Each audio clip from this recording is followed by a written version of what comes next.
Political situation को देखा जाए और जिस तरह से ये मुलाकात हुई है वज़ीर आला केपी सुहेल आफरीदी की वज़ीर आज़म से, जो कि 1 घंटे से ज़्यादा वक्त तक जारी रही, एक ऐसे वक्त में होना, क्या ये मुलाकात ऑलरेडी तय थी या इसकी टाइमिंग जो है वो मौका देखते हुए इसको डिसाइड किया? और ख़ुसूसी तौर पर जो जिस तरह का एक बार वज़ीर आला सुहेल आफरीदी ने हल्फ उठाने के बाद एक बयान भी दिया था बानी से मुलाकात के हवाले से, जो उनकी गुफ्तगू हुई थी वज़ीर आज़म साहब से, उसके बाद इस मुलाकात का होना आप कैसे देखते हैं?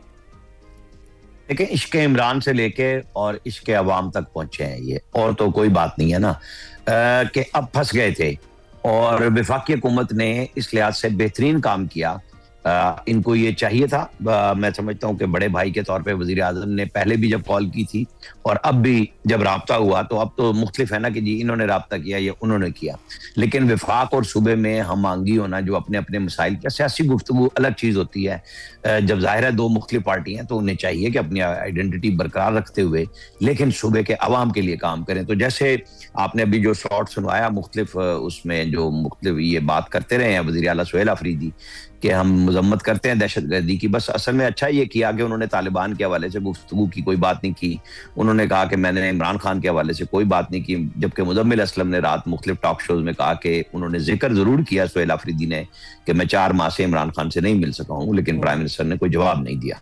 जाहिर है जब प्राइम मिनिस्टर ने कहा था मैं बात करके बताता हूं, तो इन्होंने उसका बात का बतंगड़ बनाया, सोशल मीडिया पे ह्यूमिलेशन कराई प्राइम मिनिस्टर ऑफिस की, और फिर खुद भी एहसास हुआ कि मुझे सोशल मीडिया पे ये बयान नहीं बताना चाहिए था कि प्राइम मिनिस्टर ने क्या कहा है। प्राइम मिनिस्टर जाहिर है जब वो सूबाई हुकूमत से बात करके ही मुलाकात कराएंगे ना, तो अब वो बहुत गर्म थे पिछले हफ्ते। आपने देखे होंगे सियासी तौर पे बयानात इतने थे कि पता नहीं जो जमरोद में उन्होंने जरगा किया है तो इतवार को पता नहीं क्या कर देंगे, लेकिन वहां उन्होंने अनाउंस किया कि मैं वजीर आजम से मिलने जा रहा हूं। तो ये सब के लिए खुशगवार हैरत का बाइस बात थी, तो आमिर साहब, और ऐसा ही हुआ। आमिर साहब, ये इस वक्त जो बलूचिस्तान की सूरत हाल है, आपको लगता है कि इस सूरत हाल के मद्देनजर जो है जो सुहेल आफरीदी साहब उन्होंने ये काफ़ी मसलहतन ये मुलाकात की है? और क्योंकि हम देख रहे थे तुम दो तेज़ बयान, तो उसका सिलसिला तो जारी था, लेकिन ऐसे वाकयात के बाद कुछ पॉलिसी शिफ्ट आपको दिखाई दे रहा है? क्योंकि मुलाकात में जब उन्होंने ये कहा, मुलाकात के बाद जब मीडिया से गुफ्तगू हुई, उन्होंने कहा कि जो बानी पीटीआई से मुलाकात के हवाले से कोई बात नहीं हुई, जबकि ये उनका पहला एजेंडा होता था जब भी बात होती थी।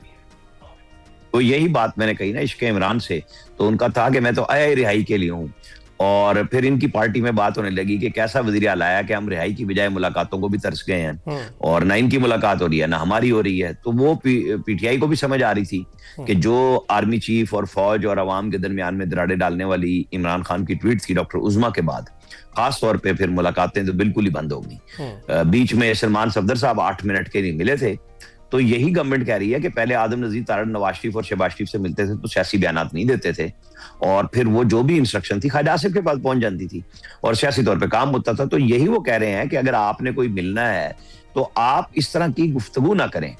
तो एक तो सलमान सफदर साहब ने किया, और दूसरे अब वजीर आला मिल के गए हैं, बिहेव करके गए हैं। आज कुछ लोगों का दावा है कि इमरान खान की फैमिली में से किसी को मुलाकात करा दी जाएगी। आपने पहले खबर दी थी कि उनका चेकअप हुआ है, अब आप खबर दे सकते हैं कि उनकी किसी बहन की मुलाकात करवाई जाएगी? नहीं, वो मेरे ख्याल में वो तभी होगा जब हर तरह की गारंटी दे दी जाएगी कि फिर इस तरह का कोई आके बयान नहीं होगा। अच्छा। वरना ये था कि 8 फरवरी ये निकाल लें और 8 फरवरी का जोर शोर कर लें, लेकिन वो जोर शोर कल की मुलाकात के बाद काफी टूट गया। अच्छा, मैं यही पूछना चाह रही थी आमिर साहब, डिफरेंट आवाजें आई हैं। एक तरफ 8 फरवरी के एहतजाज की कॉल दी हुई है तहरीके इंसाफ ने, दूसरी तरफ इस मुलाकात का ऐसे वक्त पर हो जाना, और फिर जिस तरह से आप उम्मीद जाहिर कर रहे हैं कि आज शायद मुलाकात भी हो जाए बानी पीटीआई से किसी बहन की, या फिर चेयरमैन पीटीआई बैरिस्टर गौहर की, या फिर हो सकता है कि वज़ीर आला सुहेल आफरीदी की मुलाकात हो जाए।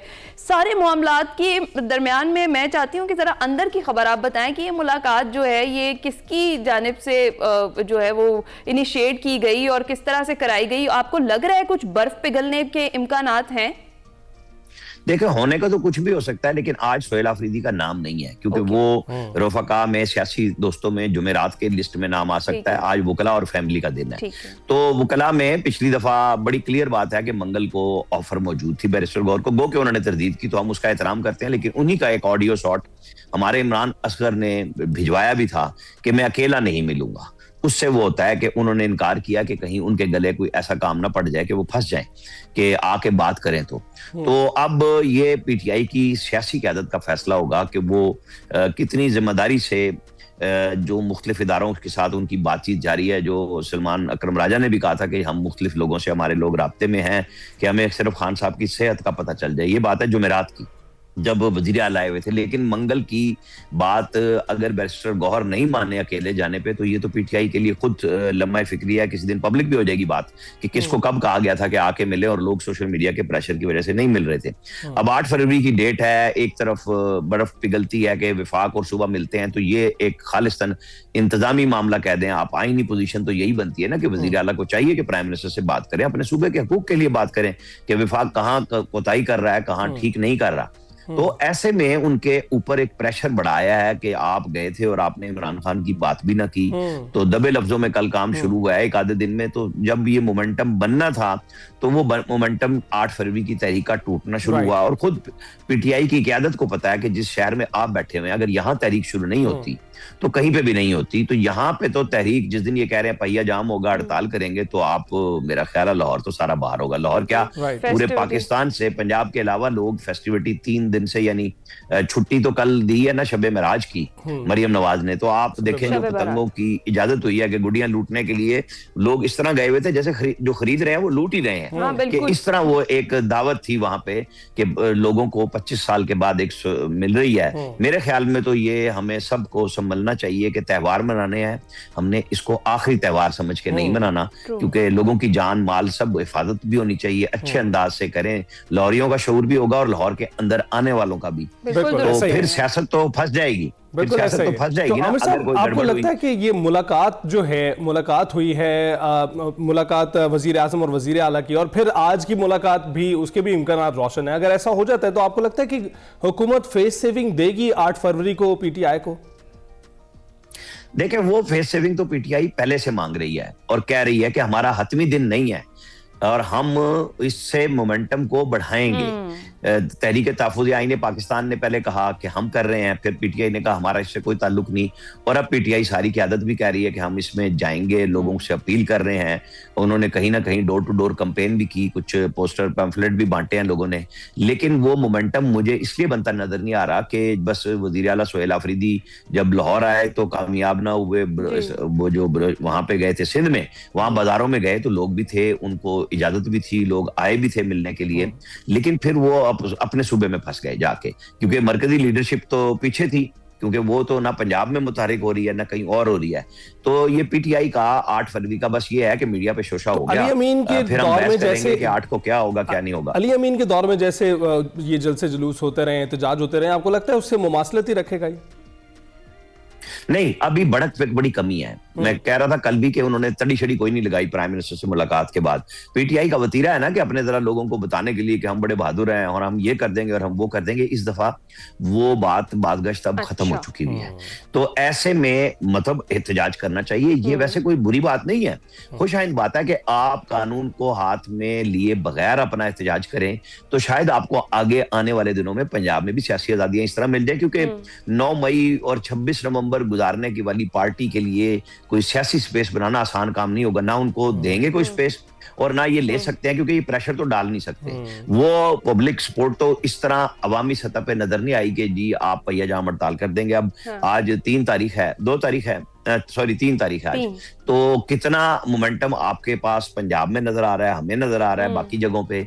अब तो वो बयानात और प्रेस कॉन्फ्रेंसों की तरफ आ गए हैं, कोई ऐसा काम है नहीं। ठीक है, एहतजाज उनका राइट है, और अगर वो इसी तरह मनाएंगे तो शायद पार्लियामेंट के अंदर कमेटियों में भी वापस आए।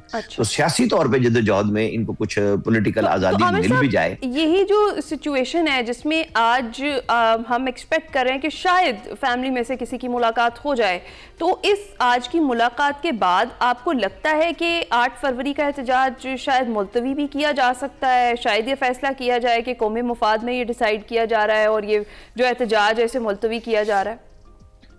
नहीं, मेरा नहीं ख्याल, ना इस एहतजाज को मुलतवी होना चाहिए, ना हमें ऐसा समझना चाहिए। ठीक है, सियासी सरगर्मियां जो होती है ना, वो आजादी और लोगों की जो आवाज है उसकी निशान होती है। ये नहीं खत्म होने चाहिए, लोगों को अपनी जद्दोजहद करनी चाहिए, लेकिन अगर ये हो जाए कि जी हम एक दायरे में रह के करेंगे और आइंदा भी करके दिखाएंगे तो फिर शायद और बेहतर शायद होगा, डे क्योंकि अगर वो तो फिर तब्दील कर लिया जिंदगी की जाए, जिस अलामत तरह भी आप है। और हम यही जिक्र कर रहे हैं कि 8 फरवरी को यहाँ पर एक फेस्टिवल है और बहुत सारे लोग डेफिनेटली बाहर से सेलिब्रेट करने के लिए यहाँ आ रहे हैं, ओवरसीज पाकिस्तानी वापस आ रहे हैं, पूरे मुल्क से लोग लाहौर आ रहे हैं, तो ऐसे में एहतजाज जो है वो आप उस सूरत हाल में मैं बात कर रही थी।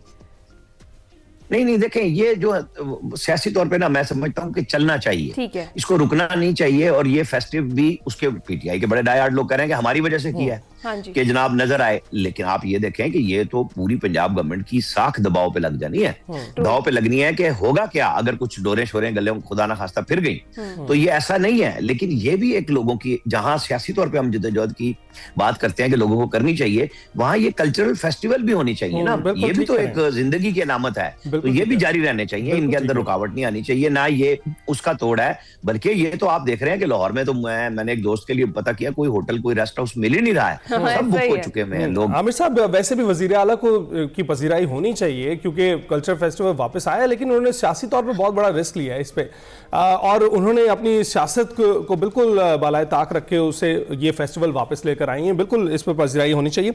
लेकिन ये बताइए, पंजाब में ये इस वक्त हमें बड़ी तकर्रियां जो है, बड़ी तब्दीलियां होती हुई नजर आ रही हैं। राव अब्दुल करीम को पंजाब का नया आईजी बना दिया गया है, डॉक्टर उस्मान अनवर है DGFI तैनात कर दिया गया है उन्हें, तो ये तब्दीलियां क्यों हो रही हैं? देखिए, डॉक्टर उस्मान अनवर काफी अरसे से उनको मोहसिन नकवी लेके जाना चाह रहे थे DGFI, लेकिन मरियम नवाज ने उनको रिटेन किया था और उनके अब 3 साल हो गए थे। एक तो पंजाब में या कहीं पे भी बड़े अरसे के बाद किसी आईजी ने अपना टेन्योर मुकम्मल किया है। ये आपको याद होगा 2008 में इमरान खान बड़ी पुलिस इस्लाहात की KP में बात किया करते थे, और जब पंजाब में उन्हें इक़्तिदार मिला तो 6 महीने में 6 आईजी उन्होंने उड़ा के रख दिए थे मुसलसल, तो सारी बातें हवा में उड़ गई थी। एक तो ये है, डॉक्टर उस्मान अनवर ने पंजाब बड़े अच्छे अंदाज से चलाया। कल मेरी बहुत पुलिस ऑफिसर से बात हुई, जो DPOs हैं, DIGs हैं, RPOs हैं, तो वो कह रहे थे कि, और फिर वैसे भी हम चेक करते रहे कि सिपाही तक की वेलफेयर का डॉक्टर उस्मान अनवर ने बड़ा पुलिस में किरदार अदा किया है, बड़ी इस्लाहात की हैं, और उनके जो पैसे होते थे वो जो वेलफेयर में सिपाही शहीद हो रहे हैं या फैमिलियां जो जरूरतमंद हैं अपने स्टाफर्स की, उन सब का हर जिले पे ख्याल रखा गया। तो आने वाले जो IG हैं, जिनको आज अभी किसी वक्त नोटिफिकेशन हो जाएगा, राव अब्दुल करीम, ये नवाब शाह से हैं, सिंधी बोलते हैं पंजाबी सेटलर वहां पे, लेकिन इनकी शोहरत, इनके साथ गए थे वसीम सियाल का नाम, और गया था जो बिलाल कमियाना आपके पास CCPO हैं, इनके नाम गए थे, और मरियम नवाज ने जो मिड नेम है उसको प्राइम मिनिस्टर से अप्रूव कराया। और इनकी शोहरत ये नहीं है कि कोई वनडेटा रखते हैं या ये इनकी कोई ग्रुपिंग है, ये पुलिसिंग पे तवज्जो देंगे। मेरे ख्याल में इनके ऊपर बड़ी भारी जिम्मेदारी होगी डॉक्टर उस्मान अनवर के बाद, एक अच्छे IGP के बाद एक नए IG के लिए चैलेंजेस पहले से बढ़ के होंगे, एक सियासत के और एक इंतजामी तौर पे पुलिस फोर्स को साथ लेना। आपने देखा होगा कि कहीं पे भी मियांवाली में, डेरा गाजी खान के तौसा इलाके में, या कहीं पे भी दहशतगर्दों ने जब हमले किए, TTP वालों ने, फितनतुल खवारिज ने, तो डॉक्टर उस्मान अनवर और चीफ सेक्रेटरी जाहिद जमान, ये दोनों हर जगह पहुंचते रहे हैं पुलिस को बकअप करने के लिए, और कहीं पे भी पुलिस ने पीठ नहीं दिखाई मुकाबले में, जहां, और अब तो आखिर में तो ये कच्चे के डाकुओं वाला मामला भी तय हुआ। तो ये चीजें जो मिल रही हैं उनको विरासत में, राव अब्दुल करीम को, इन सब चीजों को लेके एक बड़ा चैलेंज होगा उनके सामने, इस पुलिस को पंजाब की इसी तरह लेके चलना। मेरे ख्याल में जब उन्होंने चुना है तो टेस्ट केस में तो फिर उनको कामयाब होना पड़ेगा, आम आदमी के लिए भी और अपनी पुलिस सर्विस के लिए। दुरुस्त। अच्छा आमिर साहब, दहशतगर्दी का जिक्र आपने किया, एक बार फिर से दहशतगर्दी सर उठा रही है, और जिस तरीके से हमारे सिक्योरिटी इदारे काम कर रहे हैं और इसको जड़ से उखाड़ फेंकने के लिए कोशिश है, वो तो डेफिनेटली काबिल तहसीन भी है और हमें नजर भी आ रहा है। इस सिचुएशन में कितना ज्यादा इंपॉर्टेंट है कि जो वफाक है और जो सूबे हैं वो एक पेज पर हों और अपनी जो हमारी सिक्योरिटी फोर्सेज हैं, हमारे सिक्योरिटी इदारे हैं, उनके साथ खड़े हों। देखें, जो थोड़ा बहुत फर्क मौजूद है वो KP का है। हाँ। और कल चीफ मिनिस्टर ने बड़े धीमे अंदाज में, अच्छे अंदाज में बात की कि सबको दहशतगर्दी की मजम्मत करनी चाहिए, हम पहले भी करते रहे हैं। साफी को उन्होंने छेड़ भी दिया कि आप शायद पहाड़ों से आए हैं, मेरे बयान नहीं सुने। हालांकि उनके उसका सवाल का मकसद ये था कि वो कहते थे ना TTP से बात की जाए, वो सवाल इस मकसद के लिए था। मेरे ख्याल में लोगों को रियलाइजेशन हो रही है, पॉलिटिकल एस्पेक्ट और बात है, सूबे के अंदर काम करना और बात है। KP में बहुत ज्यादा जरूरत है कि जो काउंटर टेररिज्म इदारा है उनका वो बहुत मजबूत हो, और वो फोर्सेस के साथ मिलकर नॉन काइनेटिक ऑपरेशन जो हैं वो बहुत अच्छे अंदाज से होने चाहिए, पुलिस की भी। बलूचिस्तान में तो बेमिसाल कुर्बानियां भी दी जा रही हैं, हमारी मुसल्लह अफवाज तो पूरे पाकिस्तान में दे रही हैं। और फिर जो पुलिस वाले हैं सारे, जो कल इल्जामात भी लग रहे थे बड़े किस्म के कि जी कोयटा में और वहां 15 जगहों पे 12 जगहों पे आए और इन्हें पता नहीं लगा, हालांकि उससे पहले 41 BLA के जो फितरतुल हिंदुस्तान के दहशतगर्द हैं उनको मारा गया था, जाहिर है इत्तला थी। तो जो उन्होंने पहुंचा दिए हुए थे दहशतगर्द मुख्तलिफ जगहों पे, उनका ख्याल ये था कि हम चंद घंटों के लिए हॉस्टेज बनाएंगे या पूरा दिन बलूचिस्तान को, तो फिर दुनिया को एक मैसेज जाएगा। तो वो तो ऐसी की तैसी फेर के रख दी हमारी फोर्सेज ने उन सब की, और चुन चुन के मारा जा रहा है। 200 के करीब दहशतगर्द मार दिए गए हैं। बेशक कुछ लोग दावे कर रहे हैं कि जी बहुत ज्यादा थे, ये जितने आए थे, कल महमूद खान अचकज़ई ने कहा कि वो तो आए मरने के लिए थे, हालांकि वो आए थे कब्जा दिखाने के लिए, वो कब्जा नहीं कर सके, वो शो नहीं करा सके। और अब आगे चल के पूरी कौम को जिस तरह हम सारे साथ मिलके कर रहे हैं, गुफ्तगू कर रहे हैं और सब खड़े हुए हैं, तो यही काम आगे भी मजीद मजबूती के साथ करना होगा, क्योंकि मोदी जो है वो बाज नहीं आ रहा। वो ये जो प्रॉक्सीज हैं इनके जरिए बहुत, और अफगान तालिबान रजीम मिलके पाकिस्तान को भी तंग कर रही है और दुनिया के अमन को भी खतरा पैदा कर रही है। तो हमारा तो सबका यही है कि इंशाल्लाह ताला हम कामयाब भी होंगे और मजीद इसमें तेजी से काम होगा इनकी सरकूबी के लिए इंशाल्लाह। आमिर साहब बहुत बहुत शुक्रिया हमसे गुफ्तगू करने के लिए। सियासी मंजरनामे पर बात की थी पाकिस्तान के